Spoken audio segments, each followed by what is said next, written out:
I'm way up. I feel blessed. Here for a long time, boys. We're running 30 laps. Gotta love those jiggle physics. Hell yeah, dog.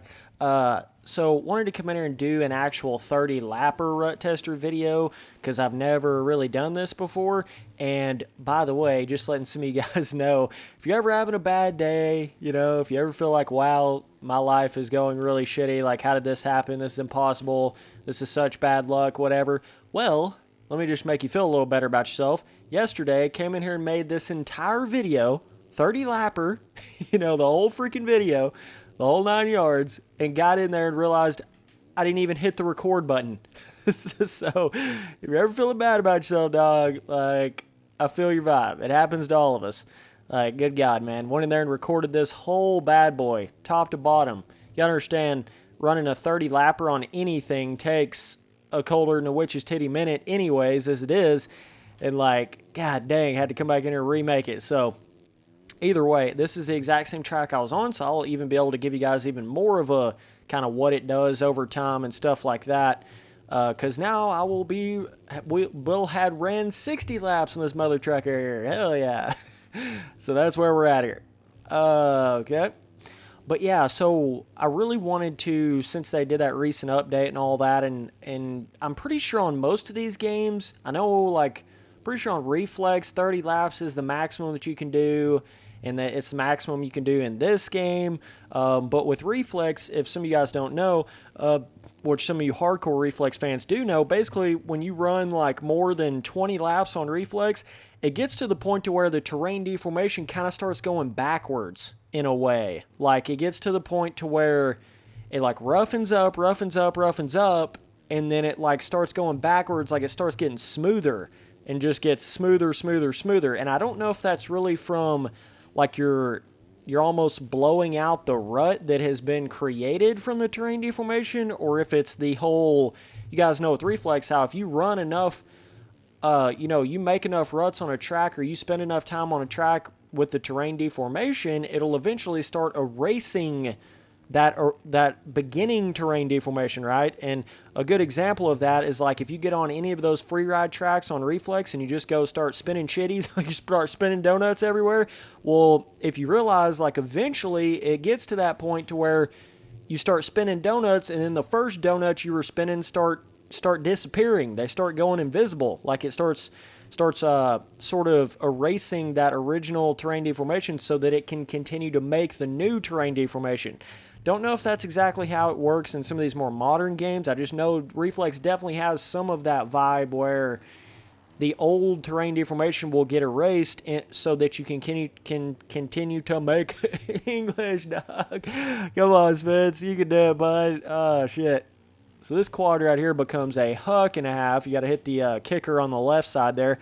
But I know it does that in Reflex, so that may be kind of why you get more of the smooth vibe towards the end of Reflex. But there's a lot of these terrain deformation systems, especially in a lot of those milestone games, that they just get to the point where, like, after lap 5, it's not really doing anything, And I mean, hate to say it, boys, but even from the beginning, not really doing anything in those milestone games. More of a visual thing than an actual physically changing the track kind of thing in those games. So, but I know with this recent update, having a little bit of that terrain deformation adjustment, it doesn't make nowhere near as much of the blowed out freaking ATV ruts, get off of my motocross track on your four-wheeler, you dumbass.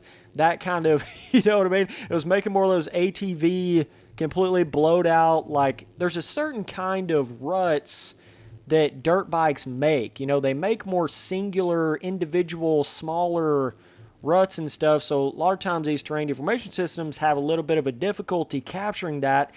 And it it captures more of the just wearing the track down in general, not so much actually making individual ruts. So they had a pretty big issue with this at the beginning of MX vs. ATV All Out. It seemed like every single time you'd get on any track, you would just have that same ATV blowed out rut, which there is actually ATVs in this game, so don't get it twisted. You can still go in there with ATVs, and then obviously at that point, it's supposed to be making ATV blowed out ruts, but you don't want it to do that when you just have dirt bikes on a track. So that's something you'll notice. Like if you played this game at the beginning, then you come in here and play it nowadays with the multiple different terrain deformation updates and stuff. It makes a lot more singular vibed ruts versus just blowed out, and you get a lot more actual roughness, like braking bumps. You can see these bumps developing right off the finish line right there. So it's doing a lot more in that sort of sense, right?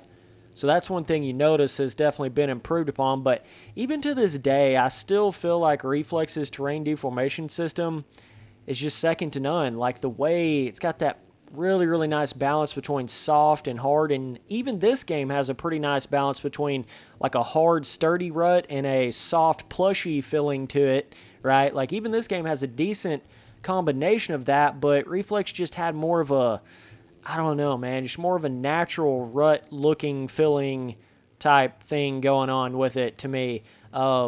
And even the collision of Reflex, like, I absolutely love the collision of that game, even though you can get that vibe like you're racing random dudes in 03 on MX Simulator that literally have a heat-seeking missile launched towards you as a lapper, like you cannot get away from. They just run into you in every corner. It's got a little bit of that feeling on the Reflex collision, but it just has that really, really cool balance between, like, you have a potential to wreck from running into somebody, but it's not like instantaneously lose your front end when you barely kiss somebody's caboose. You know what I'm saying? Like the front end lock on MX Simulator, right? So it's got like, you just have to have that balance. And then when you get to like MX versus ATV Alive, you can sit there and bump bars till the end of time and ain't nobody going to fall down. I don't like it like that either.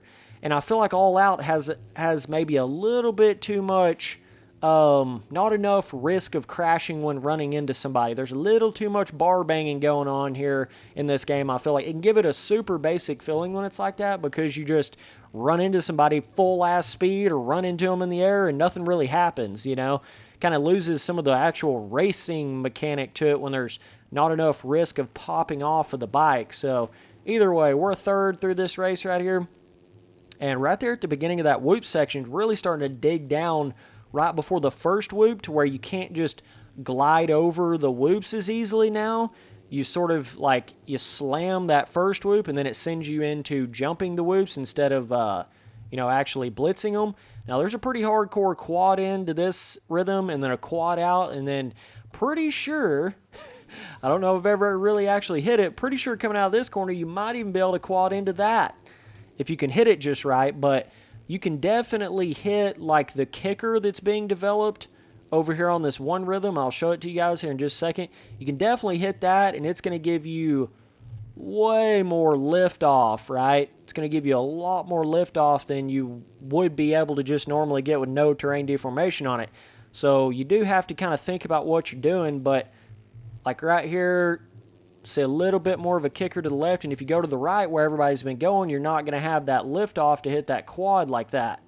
See this right here, you can almost quad in if you hit it just right and carry your momentum around, but I think it's just more of a how much momentum you get out of the corner, how much speed you get out of the corner, how perfectly you seat bounce is really going to depict whether you can hit that big line or not. The terrain deformation is really not playing that big of an aspect. I'd say maybe like it's playing maybe like a 15 or 20% effect on you being able to actually hit a big jump or not. It's really more about the damn how fast you're hitting the corner, how much momentum you're carrying, all that kind of good stuff. But see, this corner's making more of that blowed out rut vibe, whereas some of the other corners are making more individual feeling ruts, and especially through that rhythm right there, you can see more of the individual ruts. But yeah, so either way, I mean, I wanted to come in here and really do like as many laps as you could run, because typically I usually only do with these rut tester, mud tester, or road testers, whatever the hell I'm doing.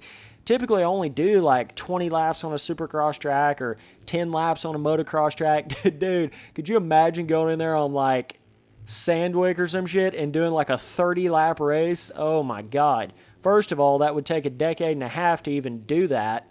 So I would really have to like pre-prepare myself, because it'd be seriously probably like an hour-long video. I mean, you just think of it, 2 minutes a lap, 30 laps, 2 plus 2. You know what I'm saying, dog? So that sort of video would take forever, but I think it'd be cool to see just what it actually does with that many laps. And I wanted to come in here on this arena cross track because we can run the maximum amount of laps with the shortest amount of distance.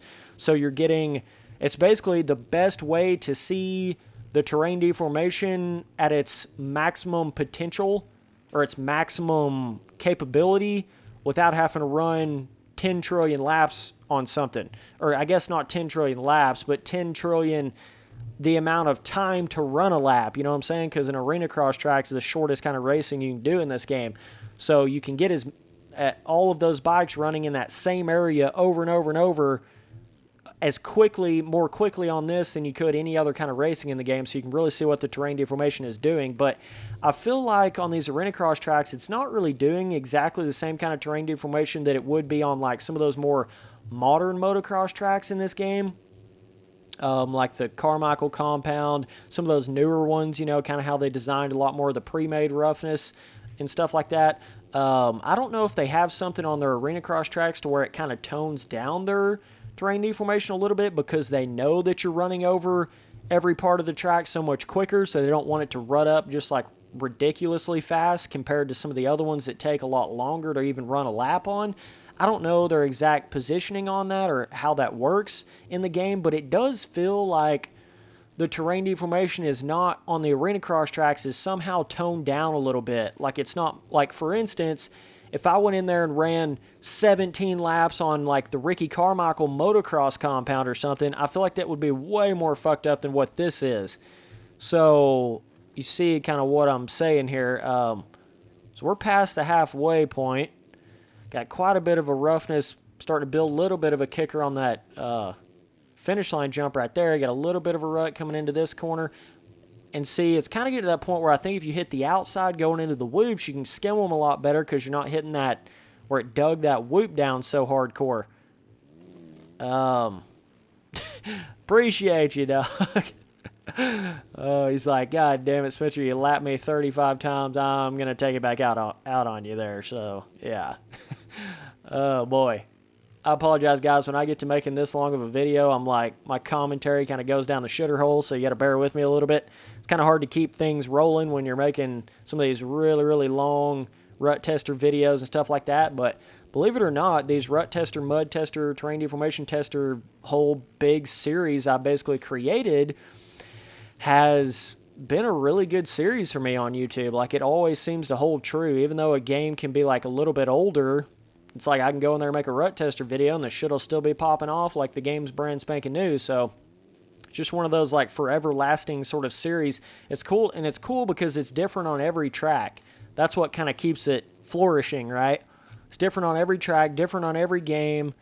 You know, whether or not you're in the mud or in the dry, or you're on MX Simulator, or you're on MX versus ATV, All Out or Reflex, because they're totally different from each other, right? So it gives you a cool little mixture of actual content that you're experiencing because you're going in there and testing what it would make. So it is a really cool series that I've came up with here for all this. But quadding, dog. That's a lot of fun hitting that, no joke. Man, that quad out of that corner. You's gonna have to be on the NOS button, boy. Ain't no other way around that. I mean, you'd have to, and the hard part is right where you naturally come out of that corner, it's wore down because that's where everybody's going. So you're going to have to go like crazy hard turn to the left or crazy hard turn to the right of that jump face to quad in, but almost feel like you'd lose all the momentum anyways at that point by having to turn so much. It's always you learn in Supercross being able to hit big lines in. It's all like a balance of momentum, face, speed, angle. There's all these little things that goes into it, so you start to realize when something's probably a little more impossible than like you're probably not realistically going to really be able to hit it. I said I'm going to have to hit that way to the outside, and I think I'm going to have to perfectly nail the quad before so that I get all that landing speed before I even get into the corner. I can't like slow down then hit the corner, so it'll be pretty tough to hit all that. We'll see if we can do it, though. A couple more individual ruts right through there. But yeah, like I was saying about Reflex, it kind of gets to that point where it feels like the terrain deformation starts going backwards. I can't really say this goes like super hardcore backwards, but it definitely gets to that point where it starts to get more smoothed out, kind of like the old school all-out terrain deformation when you just keep on it and keep on it, right? Okay, let's huck that, right? God, see, it's just so hard to carry the momentum and still keep it all rolling like that all the way around the outside, because if you're having to turn in such a weird angle that you can't keep the freaking momentum going. So it's going to be hard to carry all that to do an actual quad in, which is gnarly as it is anyways. But so this, oh, you could almost triple plumb over some of that by jumping off of that middle loop there. But either way, I just wanted to come in here and make a fun video, an actual like full amounts of laps that you can do in one of these games on a rut tester video like this. Thought it'd be fun to do that because I never do that. I always do like either 20 laps or 10 laps on a motocross track or whatever. Okay. But yeah, it's just cool to see what it can actually create in these games. And I think the only reason Reflex had that vibe where the older ruts kind of disappeared was because that was the first time they ever really had that sort of terrain deformation in any motocross game. So it was still very like new and like, you know, I feel like they maybe didn't quite have the resources or the capability, or like you'd get like frame rate drop or something if they just kept the terrain deformation all the way through a 30 lapper or whatever. I mean, it has to cut off at some point. You know what I'm getting at? But it being all the way back when Reflex came out, I can definitely understand that it would cause your older ruts to disappear at some point eventually, right? And as long as you allow it to change, as long as you're in like a normal race, like 20, 30 lapper, as long as you allow it to keep changing that long, you're pretty solid anyways. But if you get in there on a free ride track and you literally spin a donut for an hour and a half, like it like spin 50 or 100 different donuts for an hour and a half, you understand what I'm saying? It's got to get to that point to where something starts disappearing because you're just going to keep deforming that track just for infinity and beyond. And none of these motocross games I don't feel like are really capable of doing that.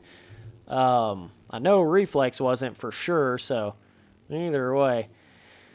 Getting on lap 26. All right.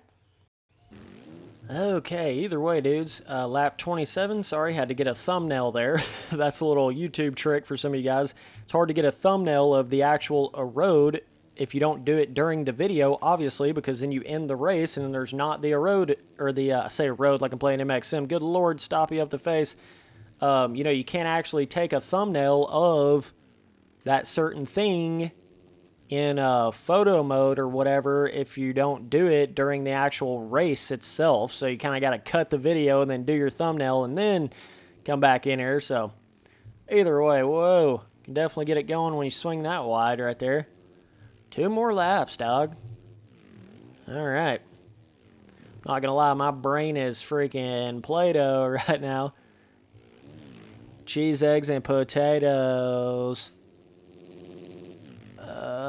I just get so, like, my brain gets so wore when it runs this many laps on one track. You definitely get a, kind of like a fatigue, mental fatigue from it, no doubt about it. Okay, quite a bit of roughness on that. It's cool how it makes that little bit of braking bump off of the finish line jump, but it doesn't really do that anywhere else. Kind of cool how it does, like, different things in different areas on the track. I think that's something they've really improved on since the beginning of it as well. It's right here. Yeah, that quad's definitely getting tricky now, because it's just wore that whole right side down. It's crazy because where you naturally want to go, that's where the wore down spot is, so you really have to kind of work out of that main line somewhat if you want to hit the monster lines every single lap. Last lap, boys. We made it. Right down the finish line. Kind of crazy how they put so many arena cross tracks in this game like this, like a full-blown... First time they ever really done that in any game, isn't it? Could be mistaken on that, but seems like first time any of these bigger AAA motocross games ever put a full-blown arena cross series in there. Kind of interesting how they went about doing that, but Quadner on the last lap, you know what it is. God, it's just so hard to get the speed out of there. I think you could hit that quad in, but I would just have to spend a lot more time on this track really nailing that section down, really getting used to it to be able to do it. But either way, dudes, appreciate you guys watching all the videos. Peace.